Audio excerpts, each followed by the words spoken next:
Okay, hopefully I'm live. This is a quick response to Anthony Riley, who has the Sleeping Warrior account, has just recently posted a challenge to, not to me, but to Shawn Soundly, but I thought I'd have 10 cents worth. So hopefully everyone will be able to see my screen very soon. And this is Anthony's video. I'm going to mute him. What he's done is he's posted a link to a Google Drive, which has photographs of what he claims are the stars shining through the moon during the eclipse. And so this is the Google Drive folder that he links to, and I just click on that to open that up. And what he wants them to do is to go through live, downloading these and analysing the pictures. So it's taking a bit of time, but let's have a quick look. Okay, here we are. So what we've got here is 3 images and a couple of PDFs showing that he's bought the stuff from this photographer. So the image that he has already posted a video about is this one here, 4756. It's a NEF image, which is sort of direct from a Nikon camera image, effectively unaltered. So if we download this,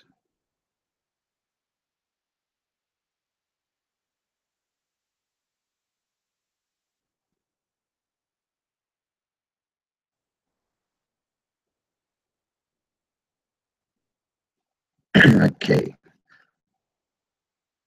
and let us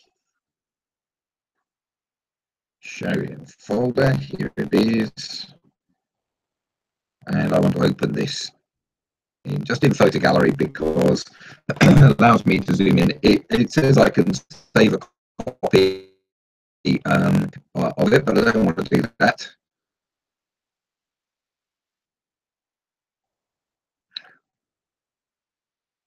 Okay, right, so this is the image in question. So it's partially eclipsed sun. This is supposedly taken in Casper, Wyoming at particular time. Actually, if we go back here, oops,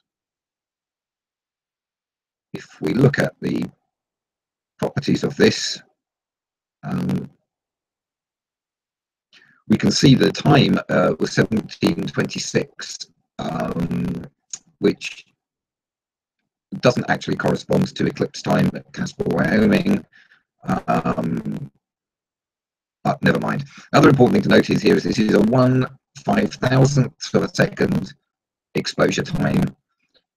It's not 5.6 and ISO 200, which is worth bearing in mind later on. So this image is taken through a solar filter with a very, very short exposure and gives a nice sharp image of the sun, exactly as you might expect.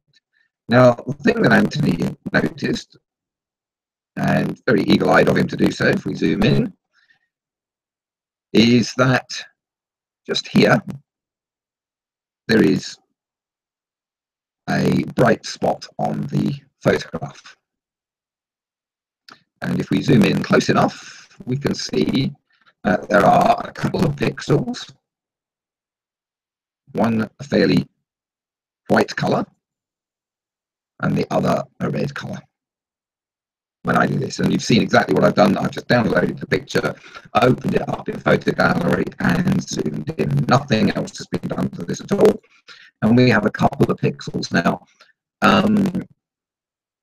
Anthony's claim is that this is a star and you shouldn't be able to see it because it's shining through where the moon should be.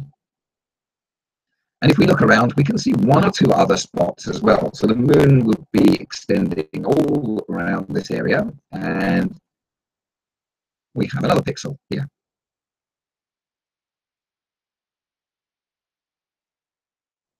Again, if we zoom in, this is just one single red or pink pixel. Again, where the moon should be. And if you look around again, you can see there's one out here. This is not where the moon should be. So there should be no moon blocking. If you follow the curve here around, this should be away from where the moon is. And we have another single pixel here. There's another couple of pixels down here that are a little bit lighter than the background. And in fact, if you scroll around the image, you can find a few more. So there's no dispute that this particular photograph does contain some. I'm struggling to find any more. Excuse my voice at the moment. I have the flu. There are some others around if you look hard enough to find them.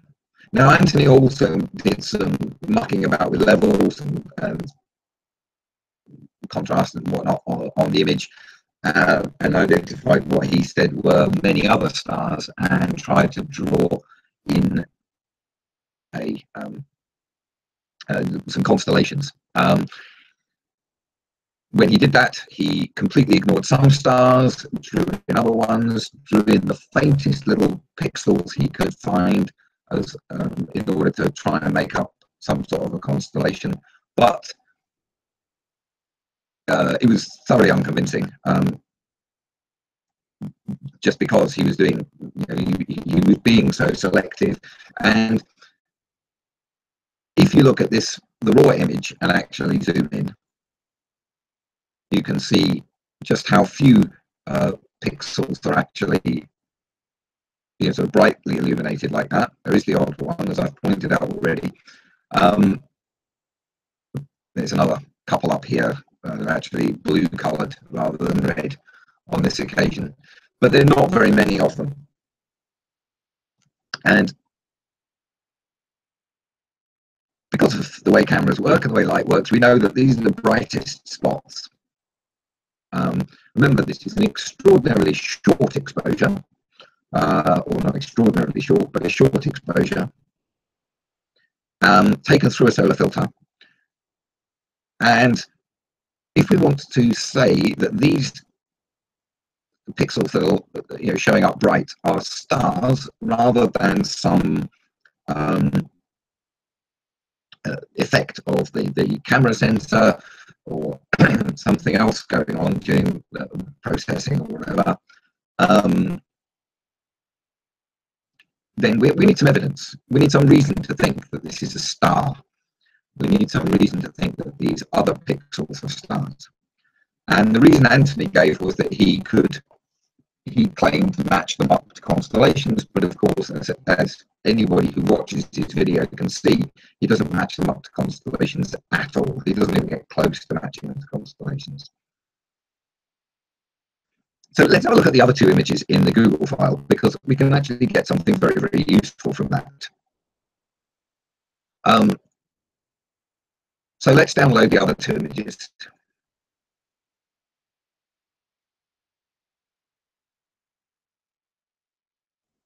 This one, taken at totality.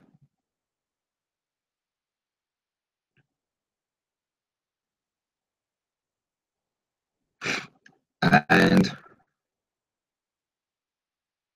this one, which is taken presumably, it's not just changed the orientation, presumably this is after, as the sun is passing away from, so the moon is passing away from the sun in this direction later on in the eclipse. So we'll download that one as well.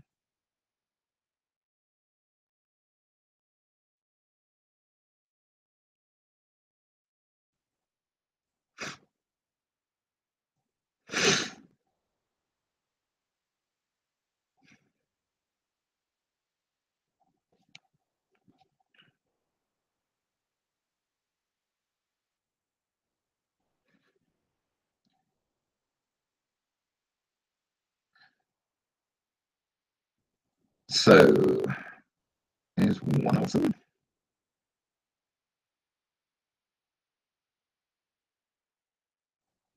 And if we check the details for this one,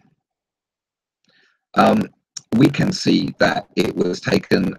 So this is the later in the eclipse, not the totality one, I think.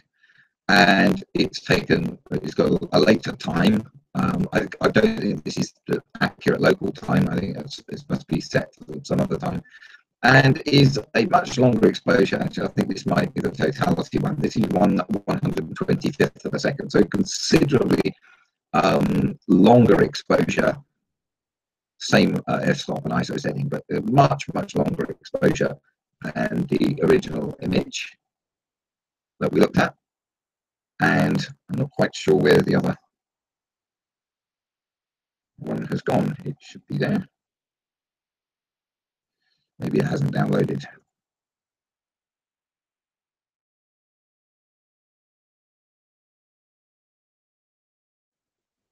That's the same one.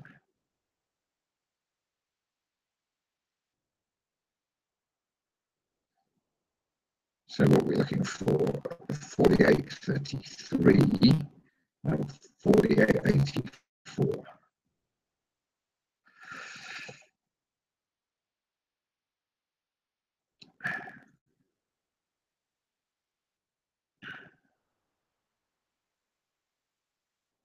Okay, here we are.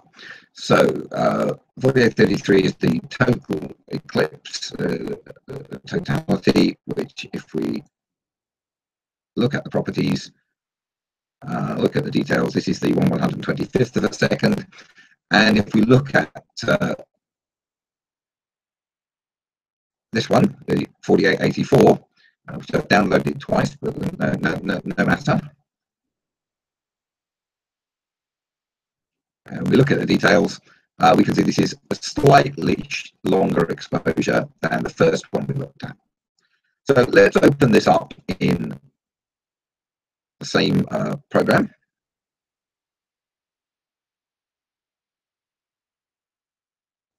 Again, we're getting told we can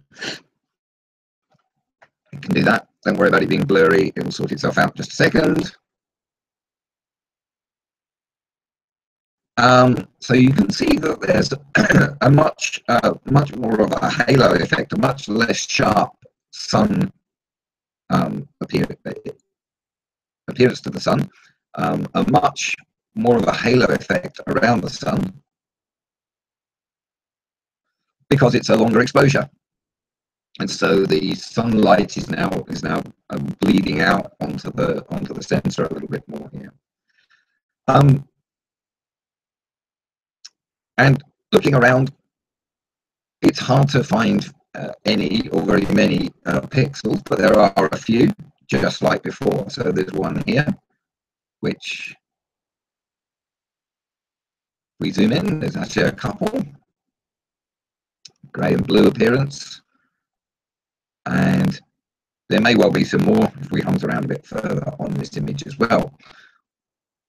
What does appear to be quite clear, though, is it's hard to see whether we've got the same pixels showing up or not. Okay, there's one over here, there's another one here. But to me, it doesn't look like the same pixels. There's a red one in there. Another one here. So we've got this effect happening. But what I really want to do, and what's really important, is to ask, well, what actually does a star look like? And if we open up the third image of the three that Anthony has provided, the image taken at totality. Now remember, this image was 1/125th of a second as opposed to 1/4000th or 1/5000th of a second. There may well be some individual pixels dotted around lighting up, but in this area here is a star. And at totality, because there is far less light coming from the sun itself, this is taken without the filter on. So we have no filter and we have a longer exposure, allowing the light from stars to actually be visualized. And down in this corner, we have a star called Regulus, which is part of the constellation of Leo. And if we go and have a look at what this star actually looks like, when we zoom in, you can see that far from being a single pixel illuminated, we have a collection of quite a large number of pixels. Even just counting the bright ones right in the very center, we've got more than a dozen pixels there, and all told, we're talking hundreds, or at least 100 pixels actually showing up against the black background. Now, this is how a star should appear. Why do we know that this is a star? Well, there are 2 or 3 reasons. Firstly, it's taken at totality. And we know that stars with our own eyes pop into view, so the planets, only the brightest stars pop into view at totality. The sunlight is much, much less. The light from the corona is bright, but not so bright that it obscures the light from stars. There is no solar filter on, blocking out,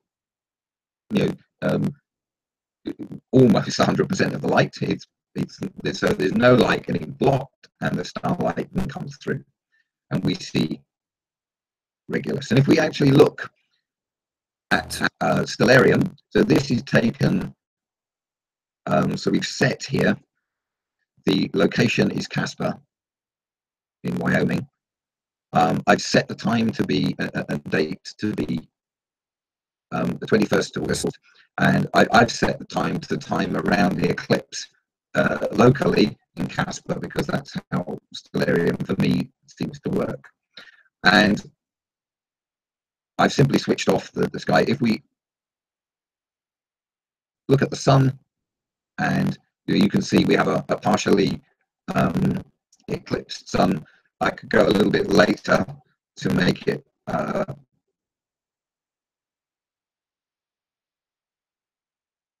bit more like the image that Anthony actually had. Yeah, so we know the moon is obscuring the sun, and just down a little bit from the moon, from the sun. Get rid of these guys.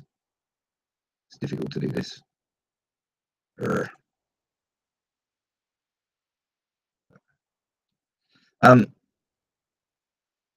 Just a little bit down here is a star called Regulus, which is the writing for Regulus is actually going over where the sun is. I haven't got time to fiddle around with this too much to point it out, but is this quite large white object here, and it's part of the constellation of Leo. If we draw in the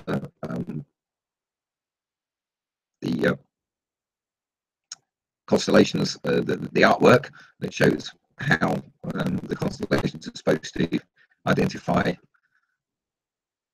crabs and lions and snakes and whatnot in the sky, you can see Leo here, and Regulus is the brightest star. What do we know about Regulus? Well, it's the brightest star in the constellation of Leo. It's one of the brightest. It's a first magnitude star. So the lower the magnitude, the brighter the star. So zeros and ones are very bright stars, and 5, 6s, and 7s are very faint stars. Hopefully I've got that right. Someone will correct me if I've got it wrong. And Regulus is one of the brightest stars in the sky.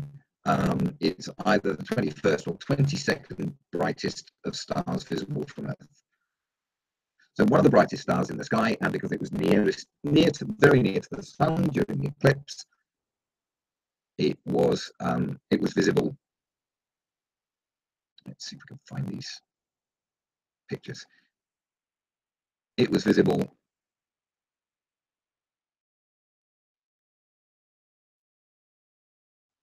during the, there we go. It was visible during the totality. Some planets were also visible and were further away,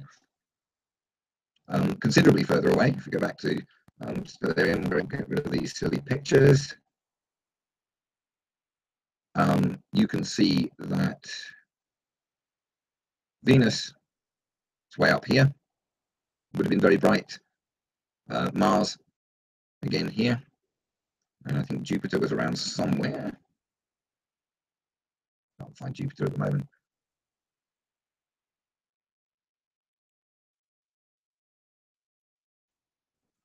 There's Mercury. Pretty sure Jupiter should have been visible as well, but maybe I've got that wrong.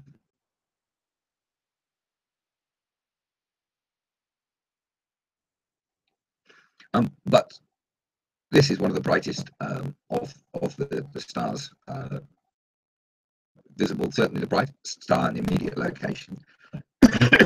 A longer exposure would have revealed more stars. I haven't had a look round here by zooming in. As I say, this is just a quick look to see if we have anything else appearing in this image. And just like before, we have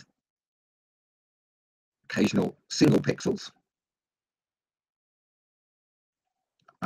that appear bright, but very little else that I can see. The reason for that is that you need to take a long exposure in order to be able to visualize the stars, even with a solar filter off the camera. And when you do capture a star, you capture something that is rather larger in its angular, the amount of pixels that the light from that star actually illuminates or fires up. The amount of pixels fired up is rather more than just a single odd one. So this is far from intended to be a complete demolition of anything that Anthony has claimed. But the question is, are there reasonable explanations for things such as this? A single pixel possibly bleeding over to another pixel next door, or a couple of pixels showing up as a little bright spot in an otherwise dark image on a very short exposure of something taken using a solar filter, which is blocking out most of the light that should be coming in. And yes, of course, there are perfectly reasonable explanations. These are almost certainly just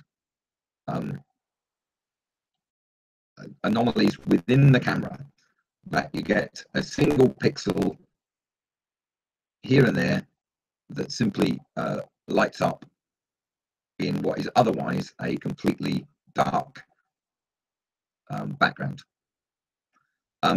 These could be the result of things such, even as background radiation or cosmic rays or something coming in and striking the sensor and hitting that pixel. It could be just a sort of very low background electronic noise causing that sort of thing, these pixels to appear. So, Anthony, your very own images show you a clear